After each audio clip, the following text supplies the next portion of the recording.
Hello नमस्कार दोस्तों, स्वागत है आप सभी का हमारे यूट्यूब चैनल पर। आज हम आपके लिए फिर से नेक्स्ट क्वेश्चन लेकर के आ गए हैं। क्वेश्चन है हमारा नंबर 9। चैप्टर है हमारा 8.1 और टॉपिक है हमारा त्रिकोणमितीय वो चल रहा है। आइए देखते हैं क्वेश्चन नंबर 9। क्वेश्चन नंबर 9 है कि त्रिभुज एबीसी में जिसका कोण बी समकोण है, यदि tan A 1/√3 है तो निम्नलिखित में से मान ज्ञात कीजिए। क्वेश्चन के अंदर दो चीज़ें दी हुई हैं। कोण दे रखा है बी, कोण दे रखा है बी 90 डिग्री का है। वो कैसे पता चला? समकोण लिखा हुआ है तो समकोण मानी होता है 90 डिग्री। दूसरा दे रखा है कि tan A बराबर में 1/√3 है। बस इतना ही काफ़ी है। आगे दो क्वेश्चन दे रखे हैं, इनको हम बाद में सोल्व करते हैं, बाद में देखेंगे इनको। पहले हम देखते हैं कि क्या दिया हुआ है क्वेश्चन के अंदर। क्वेश्चन के अंदर दिया हुआ है कि tan A बराबर में 1/√3। क्या दिया हुआ है? tan A बराबर में 1/√3। कोण B कितना है? बराबर 90 डिग्री। कोण B कितना है? बराबर 90 डिग्री। ठीक है। हम जानते हैं कि क्या जानते हैं हम जानते हैं कि tan A बराबर में लंब बटे आधार।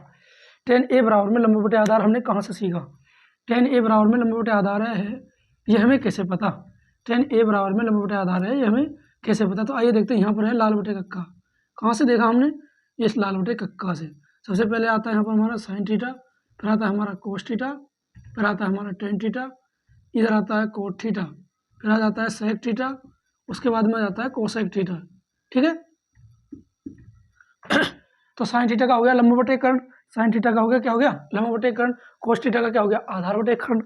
कोस थीटा का क्या बन गया? आधार बटे कर्ण बन गया। अच्छा, तो टेन थीटा का क्या बना फिर? क्या बताइए, अपने दिमाग को जोड़ दीजिए कि टेन थीटा का क्या बनेगा। टेन थीटा का बनेगा लंब बटे आधार। ठीक है, क्या बनेगा? लंब बटे आधार बन जाएगा। अच्छा, कोट थीटा का क्या बनेगा? कोट थीटा का बनेगा आधार बटे लंब बन जाएगा। कोसेक थीटा का क्या बनेगा? कर्ण बटे लंब। अच्छा, सेक थीटा का क्या बन जाएगा? कर्ण बटे आधार। ठीक है। तो यहाँ पर हम देखते हैं कि टेन थीटा बराबर में क्या गया? लंब बटे आधार, लंब बटे आधार। अच्छा, तो टेन ए बराबर में 1/√3 है। थीटा का क्या? थीटा की जगह पे ए है। थीटा का मतलब होता है कोण, और यहाँ पे दे रखा है कोण ए। ठीक है, कोण ए। tan A बराबर में लंब बटे आधार, तो इसका मतलब क्या हुआ? लंब हो गया 1 और आधार हो गया √3। लंब हो गया 1 और आधार हो गया 3। कोण कौन सा? ए।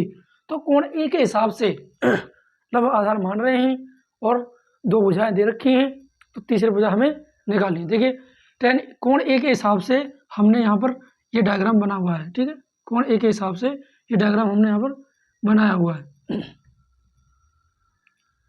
और इसमें कोण इस प्रकार से यहाँ पर रखते हैं ए बी सी। ठीक है, तो कोण ऊपर ए मान लेते हैं। यदि इसको नीचे मानेंगे तो भी कोई दिक्कत नहीं है। कोण ए ऊपर मानते हैं, सी नीचे मानते हैं।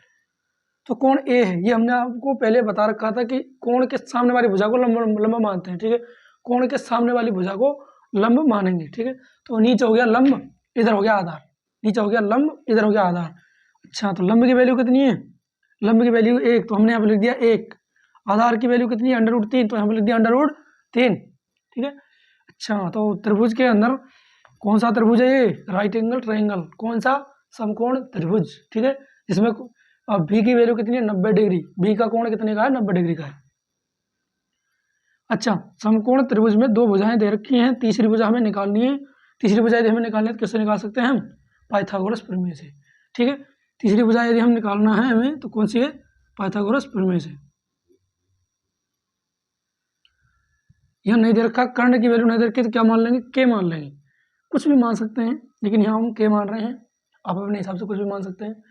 हमने कर्ण का के मान लिया है। ठीक है, अभी हम क्या करेंगे? समकोण त्रिभुज एबीसी में। किसमें? समकोण त्रिभुज एबीसी के अंदर।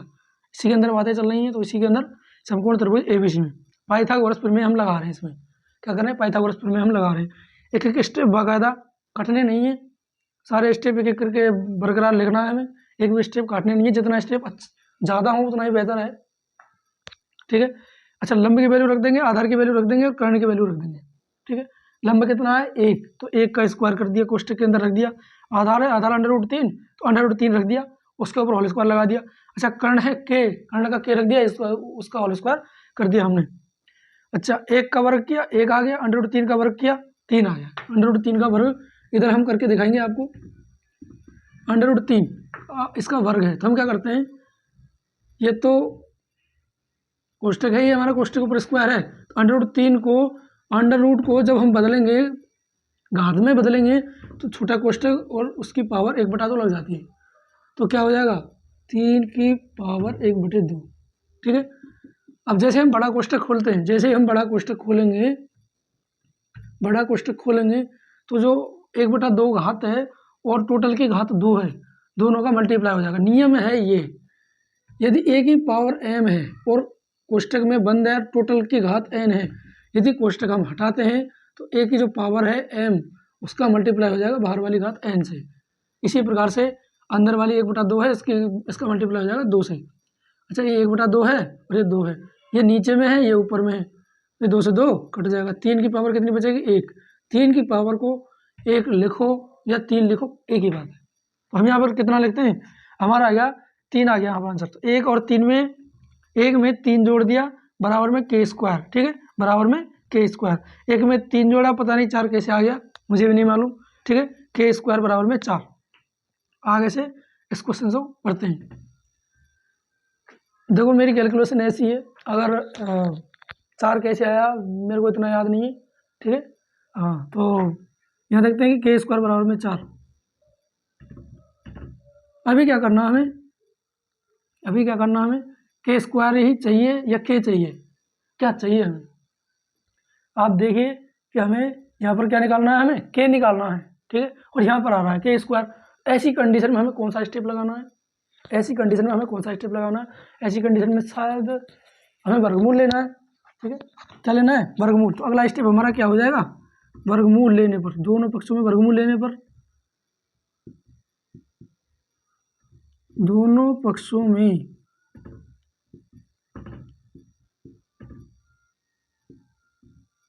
वर्गमूल लेने पर।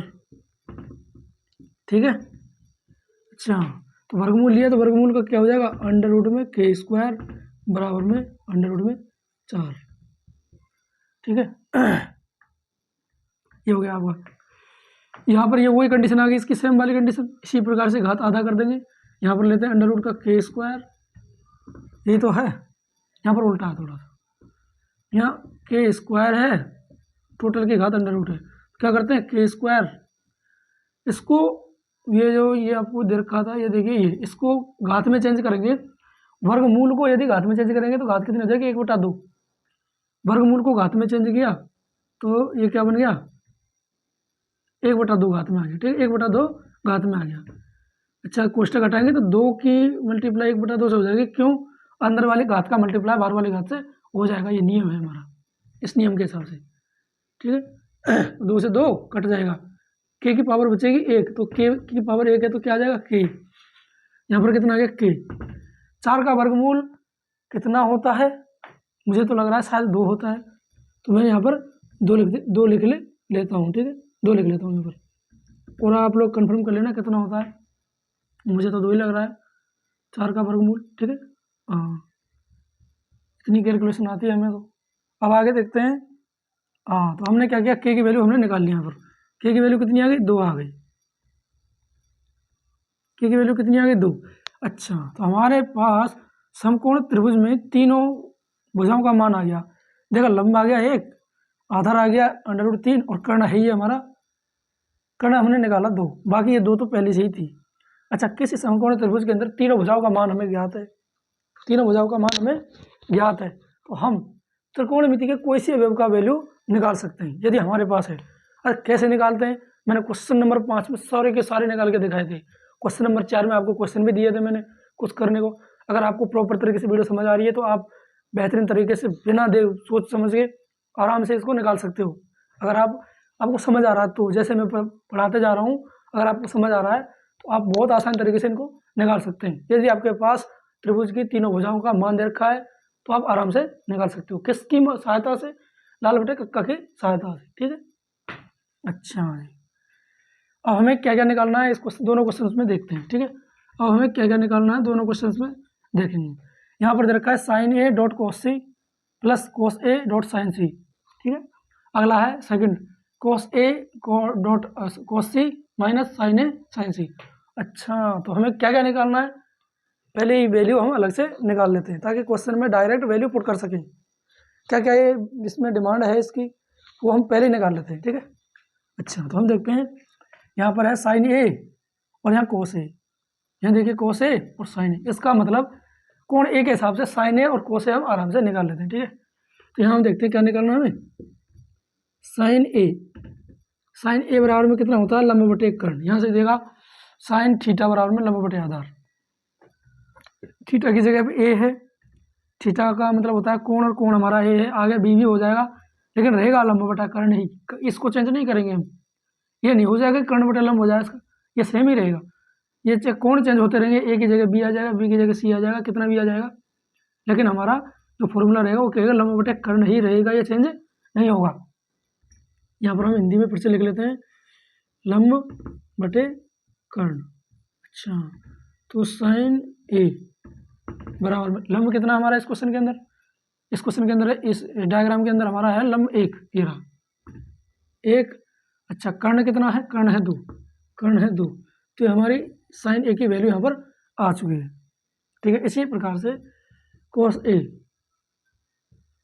ए लेते हैं यहाँ पर, इसी प्रकार से क्या लेते हैं, कोस ए का कितना होता है, साइन थीटा का होगा लंब बटे कर्ण, कोस थीटा का हो जाएगा आधार बटे कर्ण, आधार बटे कर्ण। ये देखिए आधार बटे कर्ण,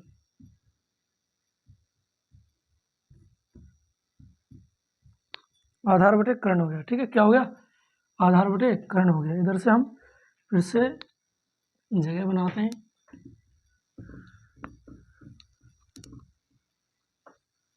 इसको और आगे लिख लेंगे इधर।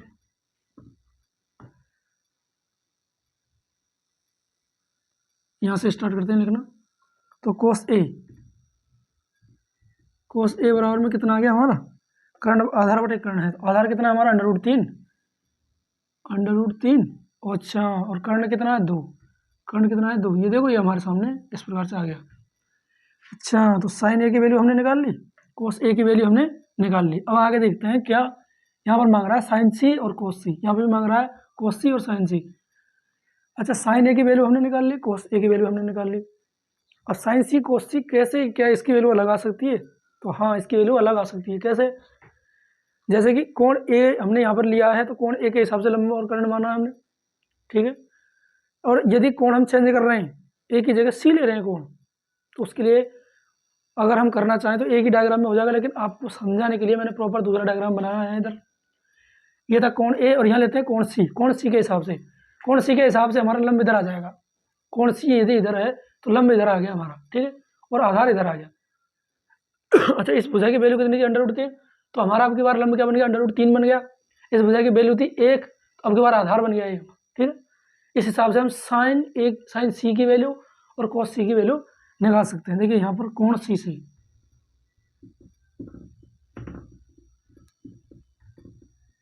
ठीक है, क्या करना है हमें, साइन सी होता कितना है, लंब बटे कर्ण ही होगा साइन सी का, मतलब कोण ही चेंज किया है हमने, लेकिन ये रहेगा लंब बटा कर्ण ही, और उसका भी आधार बटे कर्ण रहेगा, सब कुछ सेम ही रहेगा, ठीक है। यहाँ पर हम लिखते हैं लंब बटे कर्ण।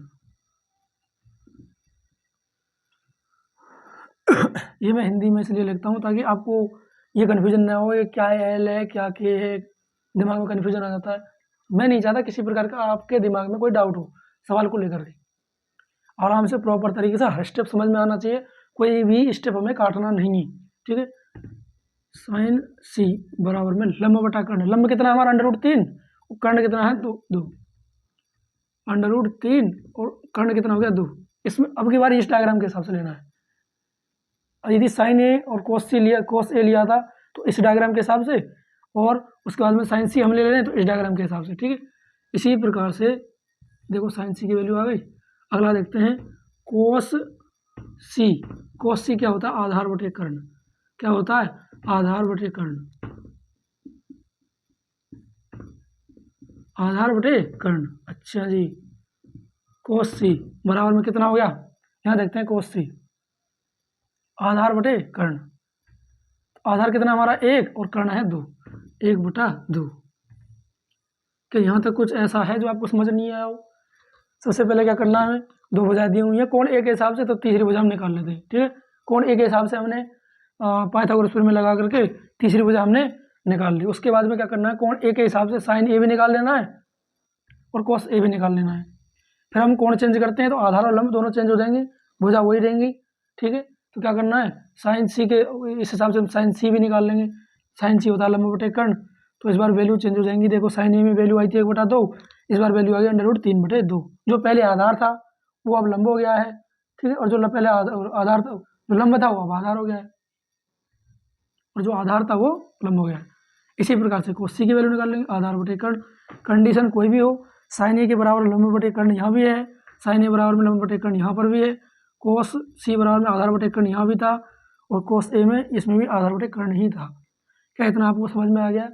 अब सवाल में कुछ नहीं बचा है, सिर्फ और सिर्फ क्वेश्चन को उठाओ, मान रखो और सोल्व करो। यहाँ पर देखते हैं पहला question, sine A cos C, sine A into cos C plus cos A into sine C. आगे इस प्रकार से बराबर क्वेश्चन लगाएंगे। अब इसमें क्या है, मान रखेंगे। साइन ए की वैल्यू कितनी है, ये 1/2, साइन ए की वैल्यू है 1/2। यहाँ डॉट है, डॉट का तो यहाँ पर ये डॉट का मतलब होता है गुणा का चिन्ह, ठीक है। कोस सी कितना हो गया, कोस सी ये रहा हमारा 1/2, ठीक है, प्लस कोस ए और साइन सी, कोस ए ये रहा हमारा, कोस ए हमारा √3/2 गुणा साइन सी का रहेगा √3/2। इसमें कुछ नहीं किया, जो हमने क्वेश्चन उठाया उसकी वैल्यू इसमें हमने रख दी है, ठीक है। क्वेश्चन उठाया उसमें हमने इसकी वैल्यू रख दी है। अब क्या करना है, अब कैलकुलेशन करनी है। कैलकुलेशन में प्लस माइनस का विशेष ध्यान रखें, बड़ा केयरफुली तरीके से इसको करना है, क्योंकि यहाँ पे अगर कैलकुलेशन में हमने गड़बड़ कर दी तो पूरे क्वेश्चन की जो माटी हो जाएगी। पूरा क्वेश्चन अगर लास्ट में जाके अगर हमारा आंसर गलत आता है, सारी मेहनत बेकार हो जाती है। तो यहाँ पर कैलकुलेशन पर विशेष ध्यान देना है, ठीक है। तो यहाँ करना है, अंश का अंश से गुणा कर देते हैं, हर का हर से गुणा कर देते हैं, प्लस यहाँ पर अंश का अंश से गुणा कर देंगे, हर का हर से गुणा कर देंगे। 1 का गुणा 1 से किया 1, 2 का गुणा 2 से किया 4, प्लस √3 का गुणा √3 से किया। देखो फिर कंडीशन आ गई ये वाली, मैंने पिछली बार आपको बताया था, कोई भी संख्या 2 बार मल्टीप्लाई हो रही है तो उसका मतलब होता है उस संख्या का स्क्वायर, ठीक है। अच्छा जी, स्क्वायर है तो क्या करना है, वर्गमूल को यदि चेंज करते हैं घात में तो कितना हो जाती है, 1/2। अच्छा जी, तो 3 की घात 1/2 और यहाँ 2।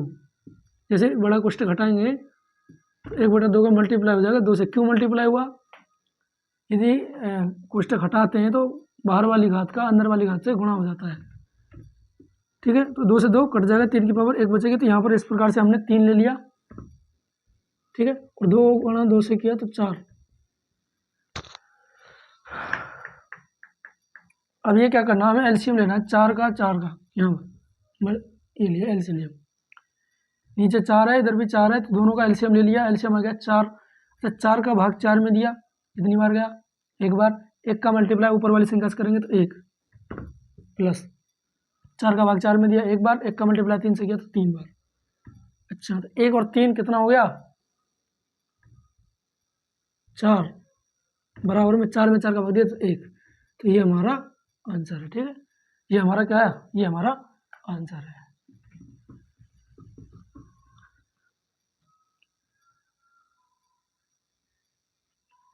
अच्छा, तो हमारा क्या आंसर आया है, यहाँ बराबर का चिन्ह लिखेंगे लास्ट में, साइन ए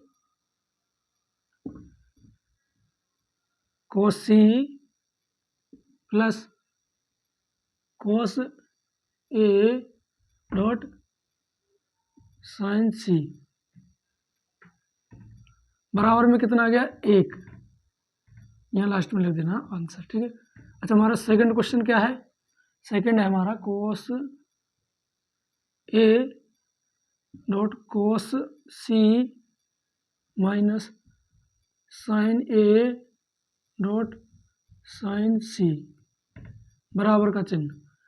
इसमें क्या करना है, इसमें भी ऐसे ही मान रखने, कोस ए का मान रखना है, कोस सी का मान रखना है, माइनस में साइन ए का मान रखना है, साइन सी का मान रखना है। कोस ए का मान हम यहाँ देखते हैं, साइन ए का मान आ गया 1/2, सॉरी कोस ए का रखना है, कोस ए का रहा √3/2, √3/2 गुणा, देखो यहाँ पर डॉट है, जिनके बीच में कोई चिन्ह नहीं होता वहाँ गुणा का मान लेंगे, ठीक है। कोस सी ये 1/2 कर देंगे यहाँ पर, माइनस, देखो चिन्हों का विशेष ध्यान रखना है, यहाँ पर माइनस चल रहा है और पिछली बार प्लस चल रहा था, ठीक है। साइन ए, ये देखिए यहाँ पर साइन ए की वैल्यू 1/2 और साइन सी की वैल्यू √3/2। अगला स्टेप क्या करना है, अंश का अंश से गुणा करना है, हर का हर से गुणा करना है, √3 गुणा 1, 2 गुणा 2, माइनस 1 गुणा √3 और 2 गुणा 2। क्या इतना आपको समझ में आ गया? आना भी चाहिए, कितना आसान तरीके से हम एक एक स्टेप को ले रहे हैं। अगर नहीं समझ आ रहा तो फिर से समझिए। कुछ नहीं किया हमने, अंश का अंश से गुणा कर दिया, हर का हर से गुणा कर दिया। अरे ये तो जानते हो, ऊपर वाली संख्या को अंश, नीचे वाली को हर बोलते हैं, ठीक है। हाँ, शायद इतना तो जानते होंगे। क्या करना है हमें, जैसे कि x/y है, इसको बोलते हैं अंश, इसको बोलते हैं हर, इसको शायद इंग्लिश में बोलते हैं न्यूमरेटर, इसको बोलते हैं डिनोमिनेटर, ठीक है। क्या बोलते हैं? डिनोमिनेटर। आप चाहो इंग्लिश में बोलें तो इंग्लिश में भी बोल देंगे। √3 गुणा 1 तो √3 हो गया, 2 गुणा 2 से गया 4 हो गया, माइनस इधर √3, 2 से 2 का 2 से गुणा किया 4 आ गया। अच्छा जी, ये तो मेरे को ऐसा लग रहा है कि √3/4 और ये √3 एक जैसी संख्या हो गई।